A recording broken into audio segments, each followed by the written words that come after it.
Hello tout le monde, je vous retrouve aujourd'hui pour une vidéo de soirée en lumière artificielle pour un tag. Alors j'ai repéré, oui, encore un nouveau tag. Donc c'est la suite du premier tag communautaire de Kali en fait, tout simplement. Elle en a fait un numéro 2 et j'ai beaucoup aimé, encore une fois, donc je vais le faire, même si elle ne m'a pas tagué. Je vais répondre aux 15 questions de ce tag, donc je vous mettrai les questions dans la barre d'infos et le lien vers la chaîne de Kali, bien évidemment. Et bien écoutez, c'est parti pour ce tag. Donc, première question, quelle fut votre première gamme de crayons et pourquoi celle-là? Alors, ma toute première gamme de crayons à proprement parler, c'était des Faber-Castell Eco. Donc c'était vraiment le bas de gamme, on va dire, de chez Faber-Castell. C'est même pas du moyen de gamme, hein. Les moyennes de gamme, pour moi, c'est les Black Edition. Là, c'est en dessous des Black Edition. Pour moi, c'est vraiment à peu près au niveau du crayon écolier, à peine mieux, quoi. Voilà. Et après, sinon, ma toute première vraie gamme de crayons de couleur, que je dirais artiste ou vraiment pour colorier, que j'ai choisi, parce que les Faber-Castell Eco, j'ai pas vraiment choisi en fait, hein, j'ai pris vraiment un truc un peu au pif. La première vraie gamme pour moi, ce serait les Polychromos. Alors j'avais acheté la gamme de 36 couleurs, pas la gamme complète à l'époque. Alors pourquoi celle-ci? Tout simplement parce qu'en 2015, quand j'ai commencé le colo, enfin j'ai commencé en 2014, mais en 2015 quand j'ai acheté les crayons, j'étais à ce moment-là sur un groupe Facebook. Et en fait, à l'époque, les coloristes ne juraient que par deux marques, Prismacolor et les Polychromos. Et du coup, c'était soit l'un soit l'autre en gros. Et comme les Prismacolor n'étaient pas facilement trouvables, je crois, à l'époque, je crois que ouais, ils n'étaient pas très... ouais, de toute façon, c'est toujours pas facilement trouvable. J'avais du coup jeté mon dévolu sur les Polychromos et j'étais tombée en plus sur une promo. Et du coup, j'avais acheté les 36. C'est comme ça que du coup, j'ai choisi les Polychromos. Voilà. Question 2. Quelle gamme de crayons déconseilles-tu à un débutant et pourquoi? Alors clairement, je déconseille pas forcément de gamme de crayons de couleur parce qu'on a tous une façon de colorier très différente et on a tous un ressenti différent par rapport aux crayons de couleur. Moi par exemple, je n'aime pas les Castle Art, donc j'aurais tendance à ne pas vous les conseiller, mais il y a des personnes qui les adorent. Donc voilà, c'est vraiment très personnel je trouve, et déconseiller telle ou telle gamme de crayons, franchement... voilà, c'est compliqué parce qu'il y a des personnes qui aiment bien colorier avec des crayons de couleur à l'huile, d'autres avec des crayons de couleur à la cire, il y en a qui adorent les polychromos, d'autres qui les détestent. Enfin, vous voyez ce que je veux dire?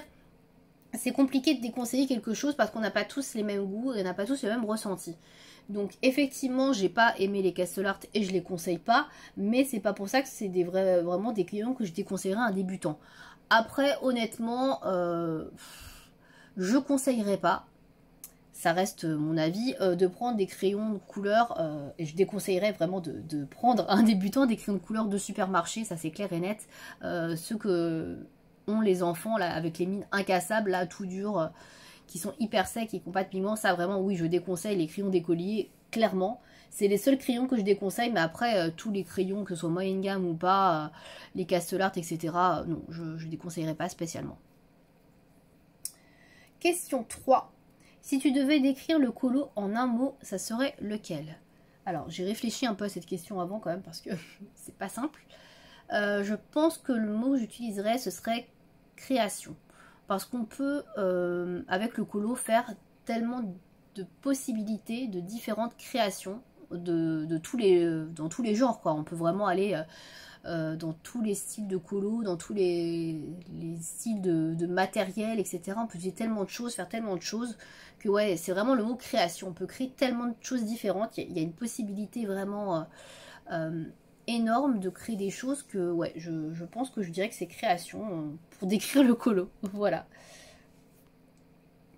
Question 4. Quelle couleur utilises-tu le plus souvent?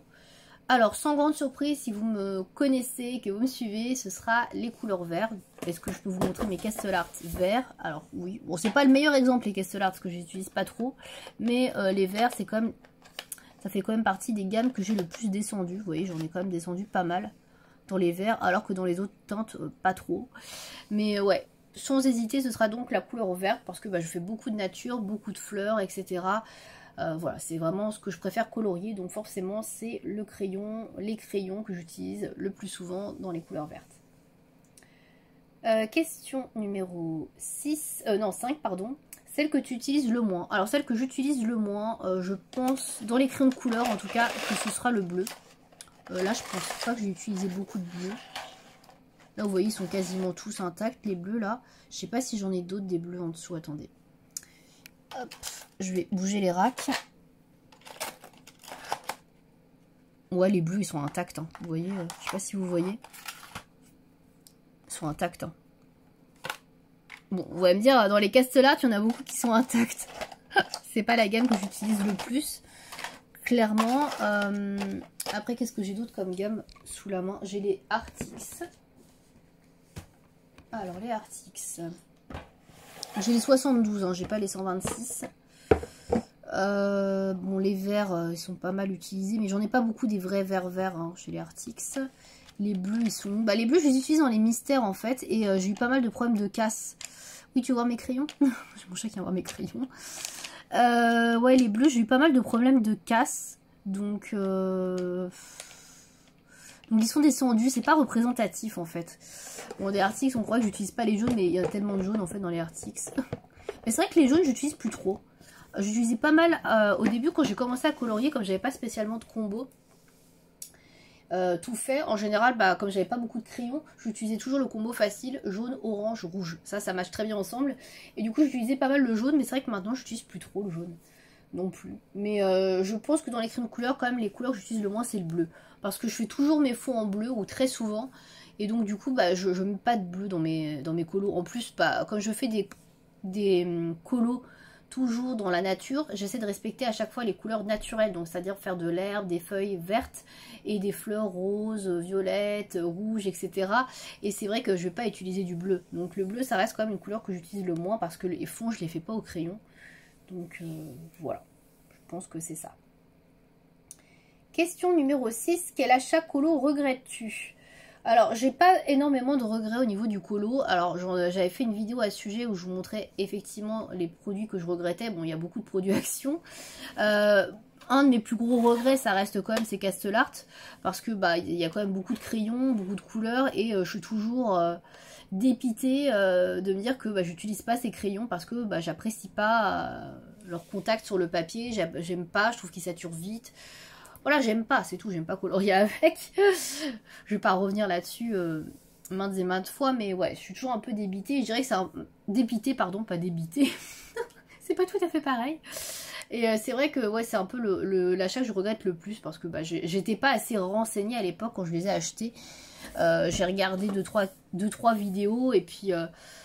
je me suis dit que ce serait l'achat qu'il me faudrait parce que je voulais pas dépenser des 1000 et des 100 et puis au final bah, j'aurais mieux fait d'acheter un peu plus et j'aurais trouvé mon bonheur direct quoi. Ensuite, question 7, quel achat colo ne regrettes-tu pas d'avoir acheté? Bon là pour le coup il y en a énormément que je regrette pas d'avoir acheté, encore heureux quand même. Donc bah, il y a beaucoup de choses que je regrette pas d'avoir acheté. Je regrette pas d'avoir acheté les Luminance, je regrette pas d'avoir acheté les Lightfast, je regrette pas d'avoir acheté des Neocolor 2, des Intense. Enfin, la liste peut être très longue. Hein. Il n'y a pas un achat particulier où je me dis, ah là là, celui-là, heureusement que je l'ai acheté. Hein. Non, non, franchement, il y en a beaucoup où je regrette pas, quoi. Donc, ouais, je peux pas en dire qu'un. Franchement, je peux pas. Question 8. Quel conseil donnerais-tu à un débutant? Alors ça c'est encore une question un peu compliquée parce que... Alors il y a un conseil à donner en plus. J'étais partie pour donner une multitude de conseils quand j'ai lu la question tout à l'heure et je me suis dit non on va se calmer, un conseil. Alors un conseil à donner à un débutant. Alors si c'est quelqu'un qui n'a vraiment rien en colo, qui n'a pas de livre, qui n'a pas de matériel, etc. Je dirais que le premier conseil que je pourrais lui donner c'est de ne pas trop investir, trop acheter tout de suite.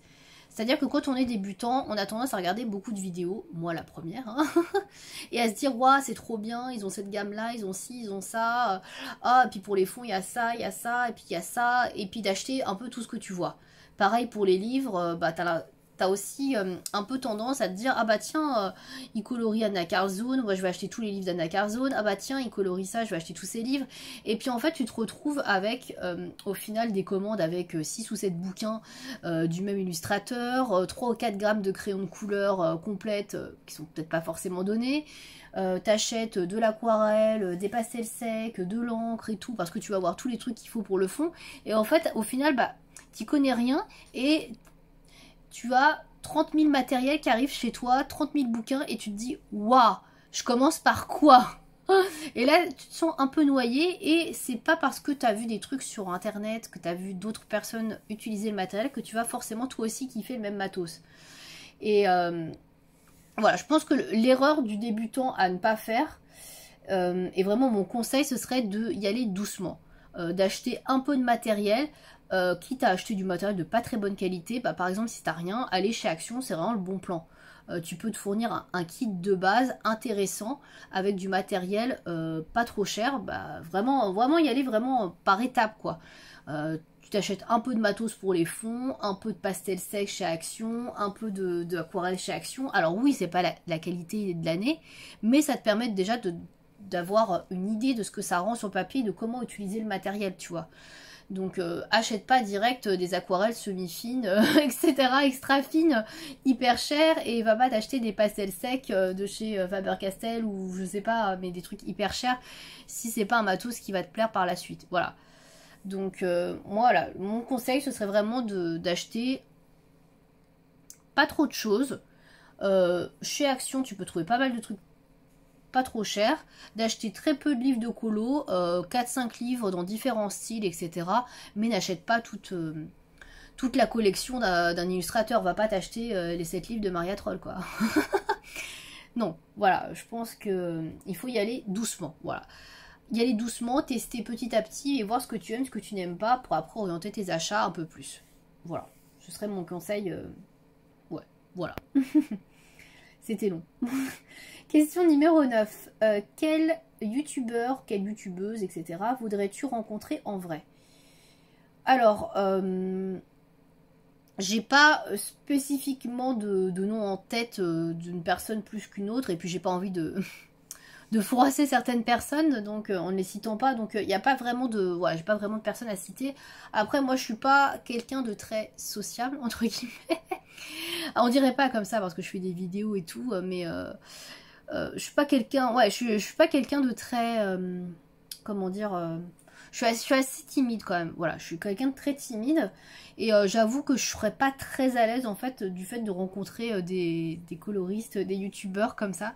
Donc je dis pas que ce serait pas cool, hein, si ce serait vraiment cool, vraiment de partager ma passion en vrai avec quelqu'un qui aime aussi.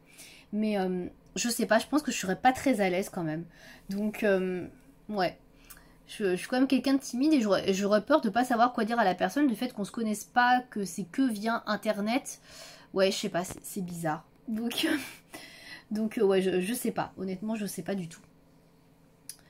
Question numéro 10. Est-ce que tu te laisses vite... Pardon, je vais recommencer. Est-ce que tu te laisses vite influencer par les vidéos haul colo? Alors, est-ce que je me laisse influencer par les vidéos haul colo? Alors...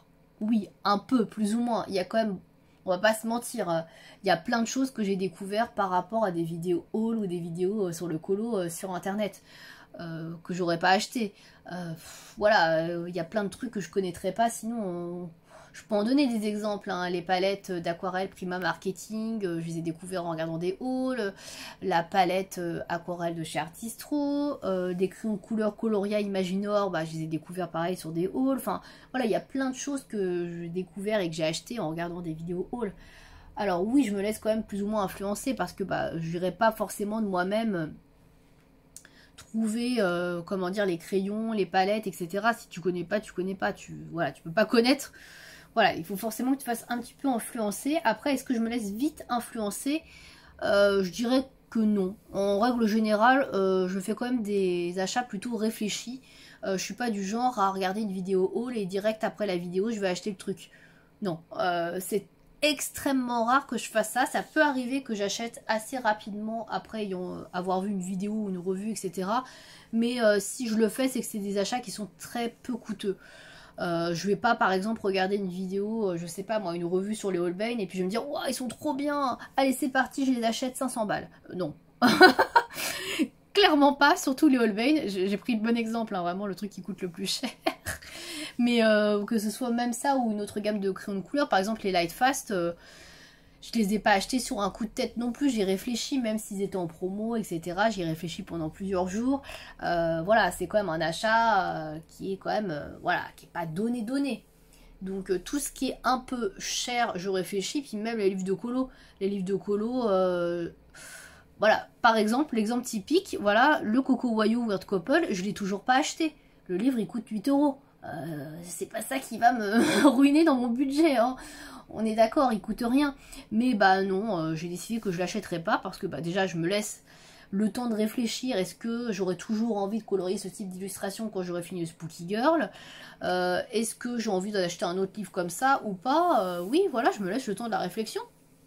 Donc non, alors que ce livre, j'ai envie de l'acheter depuis un moment. Bon, je pense que je vais finir par me l'acheter.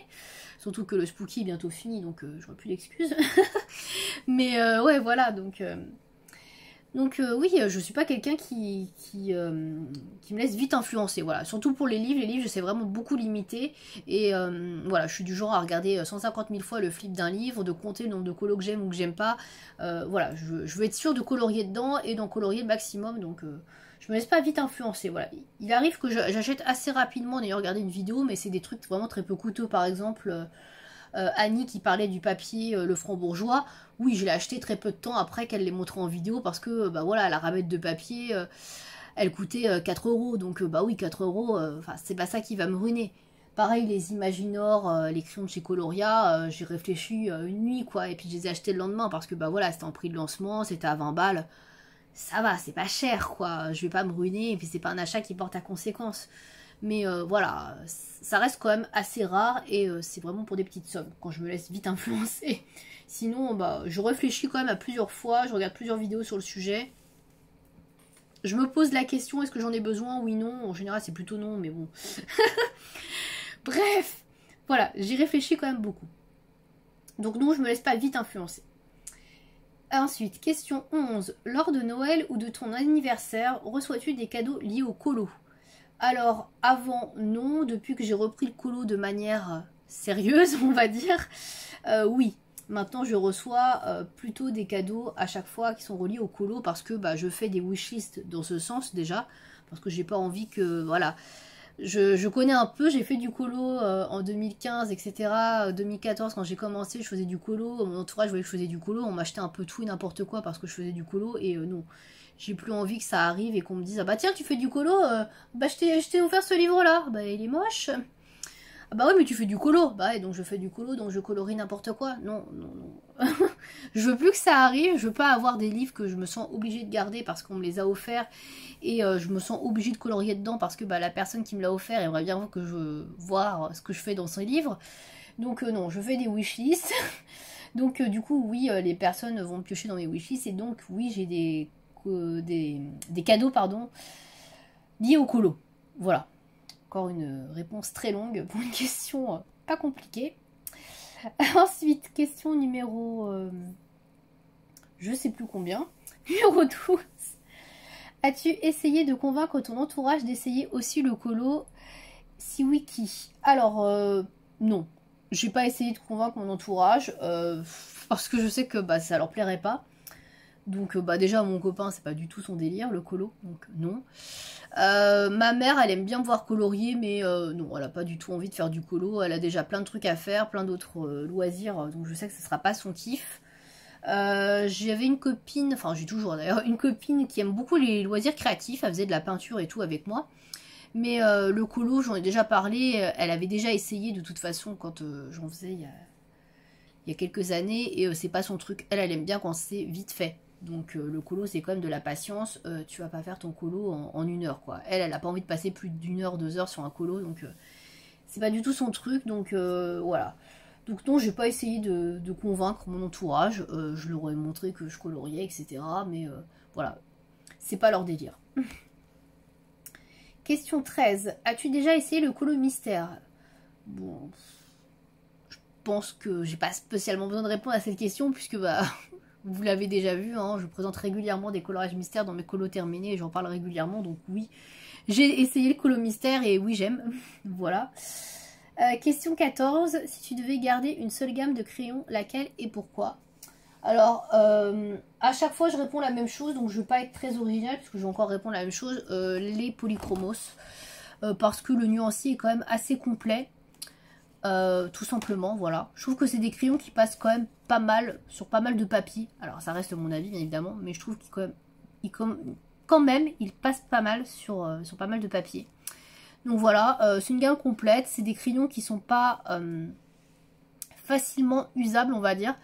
Je trouve que pour vider un polychromos et l'user, il faut y aller quand même de bon cœur. Donc ouais, je trouve que c'est quand même des crayons robustes. La qualité, le prix, ils sont pas non plus hyper chers par rapport à d'autres gammes. Je trouve que c'est vraiment une bonne gamme. Voilà, ça reste mes crayons de cœur, ça reste la gamme avec laquelle j'ai commencé, donc mes crayons favoris. Après, c'est pas les crayons que j'utilise le plus. Honnêtement, je préfère les luminances. Mais les luminances, je ne pourrais pas rester qu'avec les luminances. J'aurais des manques dans certaines teintes, dans certaines gammes de couleurs. C'est pas un nuancier assez complet pour moi. Voilà. De toute façon, il n'y a que 100 couleurs dans les luminances. Là, il y en a 120, donc déjà, il y a 20 teintes en plus. Donc, ouais, je resterai avec les polychromos. Même si c'est pas spécialement les crayons que je préfère. Si je devais en avoir qu'une gamme, je trouve que c'est la gamme la plus complète. Voilà. Question numéro 15. Est-ce que vous vous inspirez des colos des youtubeuses ou faites-vous vos propres choix de couleurs? Alors, personnellement, j'évite d'aller m'inspirer, d'aller regarder des colos avant de commencer mon propre colo. Par exemple, je vous dis un exemple au hasard, par exemple, je décide de faire un Anna Carlzone dans le Forest Kingdom. Je donne un exemple tout à fait au hasard. Et je vais pas aller voir sur Instagram, sur le hashtag Forest Kingdom Anna Carlzone, si il y a des personnes qui ont réalisé le même colo que moi. Il y en aura forcément, puisque c'est un livre très connu, etc., qui a beaucoup été mis en couleur. Et je vais pas aller voir différentes versions du colo pour me dire, ah bah tiens, c'est pas mal ça, ah bah ça aussi, ah bah tiens, si je faisais ça. Non. Honnêtement, quand je choisis un colo, je pars dans mon colo, je réfléchis plus, je ne vois plus aucune version dans ma tête, je me concentre sur ma version à moi. Alors, pourquoi je m'inspire pas des colos des youtubeuses? Alors, pour deux raisons. La principale raison, c'est que je m'approprie le colo, que ce soit mon colo à moi, que voilà, j'ai pas été piocher, voir ailleurs. Alors, je dis pas que je vais forcément faire une version originale, il y a des choses qui effectivement, bah voilà, quand un colo a été fait 150 fois, il y a forcément une version qui va se rapprocher de la version que vous allez faire. Forcément, voilà, vous allez quand même avoir des versions qui vont être proches. Fatalement, ça va arriver. Mais après, j'essaie de trouver mes propres couleurs et d'avoir ma propre aspiration à moi. Voilà. De faire mes propres choix toujours. Pourquoi je ne veux pas m'inspirer des colos des autres youtubeuses ou instagrammeuses, etc. C'est aussi pour éviter les problèmes. On va pas se mentir. Combien de fois j'ai vu des histoires de plagiat de colo, de oh bah machine elle a recopié mon colo, ah bah j'ai vu que elle avait repris tout à fait mon colo. J'ai pas envie de me faire incendier, de me faire pourrir sur Instagram ou peu importe, ou sur YouTube en me disant ah bah tiens t'as repris les mêmes couleurs que machine, ah bah ça va tranquille, tu voles le travail d'un tel. Non, voilà, j'ai pas du tout envie de ça, donc non, je ne m'inspire pas. Après, si un jour je devais m'inspirer de quelqu'un ou quoi que ce soit, je m'inspirerais de quelqu'un qui a fait un coloré de chat ou un colo pas à pas. Et dans ce cas-là, oui, bah là, je dirais que j'ai suivi le pas à pas de telle ou telle personne. Mais j'évite d'aller m'inspirer de colos déjà existants parce que j'ai pas envie qu'on m'accuse de plagiat. Donc voilà, même si personnellement, moi, je m'en tape qu'on s'inspire de mes colos et ça me ferait même plutôt plaisir. Mais bon...